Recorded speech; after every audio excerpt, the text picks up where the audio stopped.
आज हम कर रहे हैं न्यूजीलैंड स्टडी वीज़ा के बारे में बात।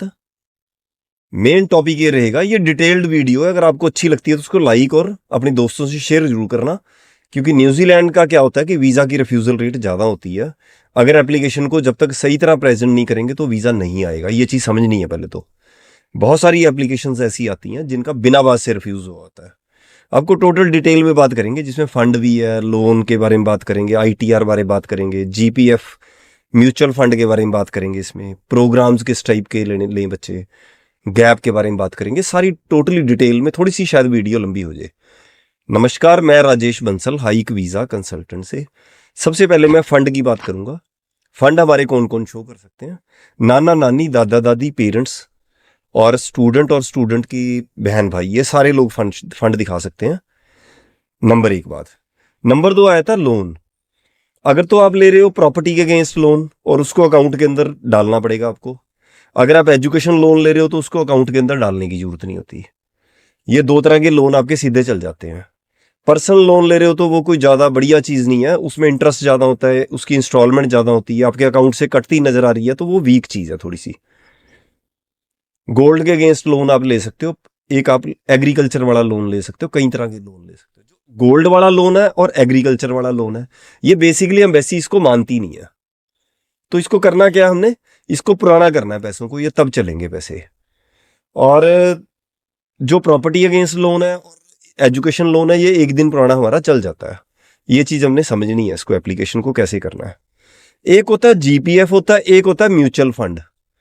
अगर हम जीपीएफ की बात करेंगे, जैसे किसी ने, क्या होता है कि फैमिली में सिंगल कमाने वाले हैं, फादर या मदर, और उन्होंने अपना जीपीएफ भी विड्रॉ करा लिया और एजुकेशन लोन भी बहुत ज़्यादा ले लिया, तो वो जो है एक वीक एप्लीकेशन हो जाती है। अपने फंड नहीं है तो वो ज़्यादा दिक्कत वाली एप्लीकेशन है, उसमें वीज़ा मैंने देखा नहीं आता इस तरह।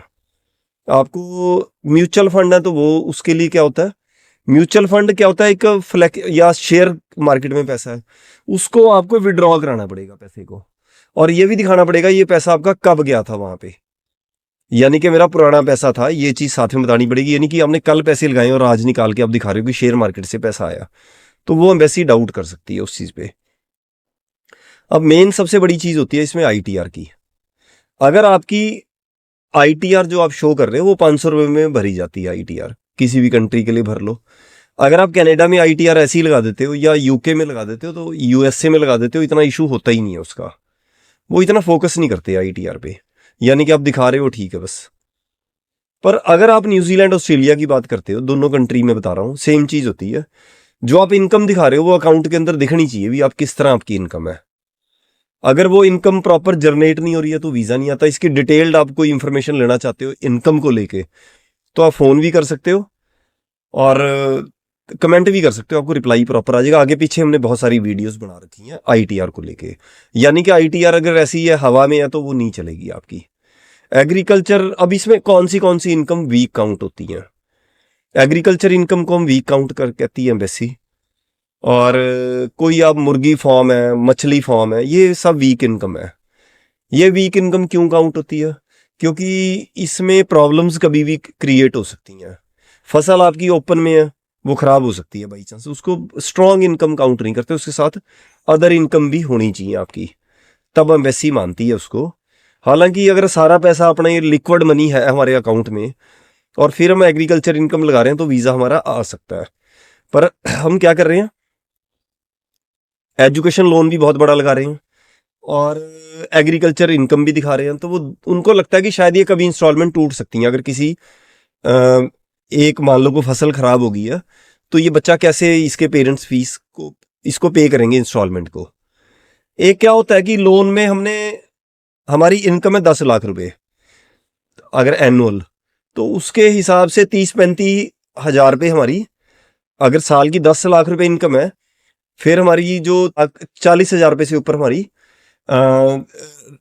उसकी इंस्टॉलमेंट नहीं बननी चाहिए जो हम पे कर रहे हैं लोन साल की। यानी कि 60 हज़ार तो आपको भी चाहिए पेरेंट्स को। यानी कि अगर 10 लाख है तो 4 लाख, 4 लाख से ऊपर वो ना जाए आप। अब क्या है, लोन ले लेते हैं, मान लो ना लोन लिया हमने, और आपने क्या किया, उसकी जो आपकी इनकम मान लो 10 लाख रुपए है, तो आपकी किस्त 4 लाख से ऊपर नहीं होनी चाहिए पूरे साल की।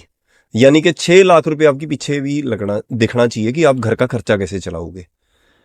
आपकी इनकम ज़्यादा है तो आप उसमें पता क्या कर सकते हो, जैसे लोन है तो उसमें दादा दादी नाना नानी इनकी इनकम बीच में ऐड कर सकते हैं। भाई हम किस तरीके से, कोई रेंटल इनकम है तो उसको ऐड कर सकते हैं, और मल्टीपल ऐसे इनकम अपनी दिखा के अपना लोन अगर ज़्यादा लगा रहे हो तो चला सकते हैं उसको। उसके अलावा क्या कर सकते हैं, गोल्ड के अगेंस्ट लोन आप पहले उठा लिया आपने, मान लो एग्रीकल्चर का लोन उठा लिया, उसको 4 महीने पुराना करो आप, तब इसको आप शो करोगे तो अपना जो लिक्विड मनी ज़्यादा होनी चाहिए अपनी। और आप वो वाला अकाउंट नहीं लगा सकते जिसमें से आपकी इंस्टॉलमेंट कट रही है और एम्बेसी को आप नहीं बता रहे कि मैंने लोन उठाया हुआ है। वो किस्त आपके अकाउंट से नहीं कटती दिखनी चाहिए, वो अकाउंट अलग होना चाहिए आपका। इसके बाद चीज़ आ जाती है जी गैप की। गैप को आप बिल्कुल हवा में नहीं चला सकते। आप अगर आप दिखा रहे हो भी ग्रेजुएट है स्टूडेंट और अकाउंट में सैलरी आ रही है तो कम से कम 6 मंथ की स्टेटमेंट जरूर लगाओ। ऐसे अब सारी हवा में सैलरी लगाओगे तो मतलब ऐसे ही दिखा रहे हो मैं कैश में ही काम कर रहा हूँ, तो थोड़ा सा कमज़ोर हो जाता काम। अगर वीज़ा ऑफिसर अच्छा होगा तो शायद वीज़ा दे दे, नहीं तो आपको 5-6 महीने की तो अकाउंट के अंदर सैलरी लगानी पड़ेगी आपको, तभी वीज़ा आएगा आपका। अगर टोटली अकाउंट के अंदर सैलरी है, और एम्बेसी क्या करती है, अगर अपने आप गैप के अंदर जॉब दिखा रहे हो तो उसमें वो डाउट करती है कई बार, वो क्रॉस चेक करने के लिए मतलब पहले एम्प्लॉयर को फ़ोन करेगी, वहाँ पे काटने से पहले स्टूडेंट को मिला देंगे। तो आपको वो चीज़ें मैच होनी चाहिए जो भी आप बोल रहे हो।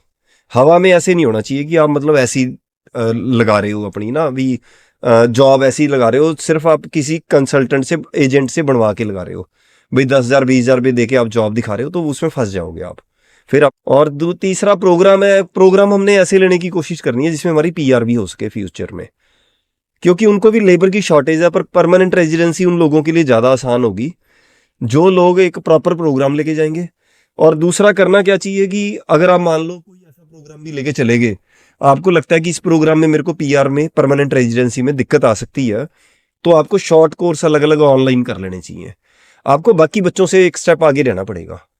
आपको ये समझना पड़ेगा कि जो मेरी फील्ड है इसमें परमानेंट रेजिडेंसी मुश्किल से मिलती है, और मेरे को अपने अंदर कैपेबिलिटी, दूसरे मेरे जो और बच्चे पढ़ रहे हैं, 20-30 बच्चे पढ़ रहे हैं मेरे प्रोग्राम के अंदर, पूरे न्यूजीलैंड के अंदर मान लो 1000 बच्चे पढ़ रहे हैं उस कोर्स के, 2000 बच्चे पढ़ रहे हैं, तो मेरे को क्या करना है कि मेरे को बहुत ज़्यादा आगे जाना है, मेरे को इतने सारे शॉर्ट कोर्स कर लेना है, उसमें अपने आप को इतना एक्सपर्ट कर लेना ताकि मेरा रिज्यूमे इतना स्ट्रांग हो जाए, जब मैं जॉब के लिए जाऊं तो मेरी जॉब बेटर हो और मैं फ्यूचर में परमानेंट रेजिडेंसी की तरफ जा सकूं। नहीं तो क्या होगा कि एक टाइम के बाद बंदों को वापस आना पड़ता है स्टूडेंट्स को। तो जो बच्चा शुरू से लेकर एंड तक तैयारी करेगा, जिसका तो प्रोग्राम सॉलिड है उसको दिक्कत नहीं है, पर जिसका प्रोग्राम वीक है तो उसको बहुत ज़्यादा मेहनत करने की जरूरत है। और शुरू से एंड तक एक ही चीज़ पे प्लान करना कि मेरी सेटलमेंट कैसी होगी। कोई भी डाउट हो रहा है आप नीचे लिखे नंबर पे कॉल भी कर सकते हो, कमेंट भी कर सकते हो। हाइक वीज़ा एप्लीकेशन सिर्फ उसी स्टूडेंट की पकड़ता है जिसकी एलिजिबिलिटी बनती है। अगर आपकी एलिजिबिलिटी नहीं बनेगी, एप्लीकेशन नहीं पकड़ेंगे, आपको आइडिया देंगे भी कैसे एप्लीकेशन आप कर सकते हो या किस किस कंट्री के लिए एप्लीकेशन कर सकते हो। नमस्कार।